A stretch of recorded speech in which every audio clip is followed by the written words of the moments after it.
I get this one out and I say to the boys and girls, anybody like drawing, boys and girls? And they all put down and say, I love drawing, especially when it's raining and my wife won't let me go out because I like splashing in the puddles. I said, I've got some great pictures here, let you see some of them. I mean, do you like that one there?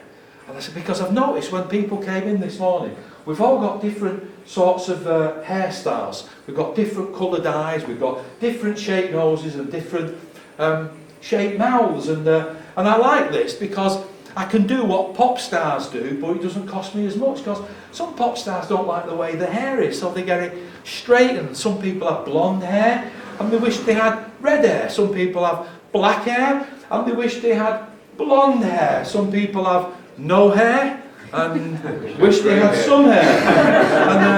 And sometimes people say, well, I don't like the way I look, I wish I could be like somebody else. But when God looks at you, he says you're fearfully and wonderfully made. And with my book here, I can change the hairstyle, so I can give him lots of dark hair there. And some people say, I wish I had dark hair, especially when you've gone grey.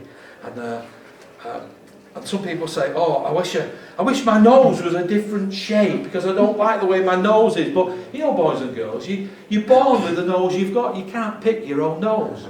Well, you can pick your own nose, but I don't mean like that. The kids in the assembly, they always get it, you know. And our mouths and chins, you know, sometimes we wish it could be different, but you know, God says, I've gone and made you as you are. And as much as we want to change, sorry ladies, you can't see that. As much as we want to change things around, God says, I'm not going to change you around because you are fearfully and wonderfully made. So what we're going to do today in our school is we're going to make our own person. And now if I was in a school assembly, I usually get a little kiddie out, one of the little 4 or 5 year olds, to help me with this, but we haven't got time. So I'll get hold of these. And what's your name? Amanda. Amanda. If you tell me when to stop when I flip these, Amanda. Okay. Stop. There? Well, that's a very interesting choice. And if what's your name? Jill. Jill. If you tell me when to stop on these, Jill. Stop. Oh, that was a quick stop there, wasn't it?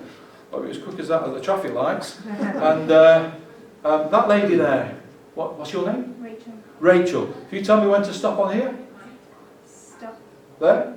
Happy there? You want me to go on? No, You sure? I'd like you to go on. No? No, it's okay. Okay, so there we are. We're going to make our own Salford Children's Ministry person. There he is. You think now if I'm in a school assembly, I always say to the girl, do you fancy him? And they go, no. I say, he's pretty good. He looks like he could be a nice kisser. And I say, well, you see, we've gone and had 3 different people make 3 different choices and we've made this. But you see, it's like you and me. You're not an accident or a mistake or a failure, because up in God's heaven, God says, I have a plan for your life, plans to give you a hope and a future, because God looks at you and he says you are very, very special. Now, if you could just take hold of that envelope, take out the picture that's on the inside for me, please, and hold it up for everyone to see. Hey. Yay.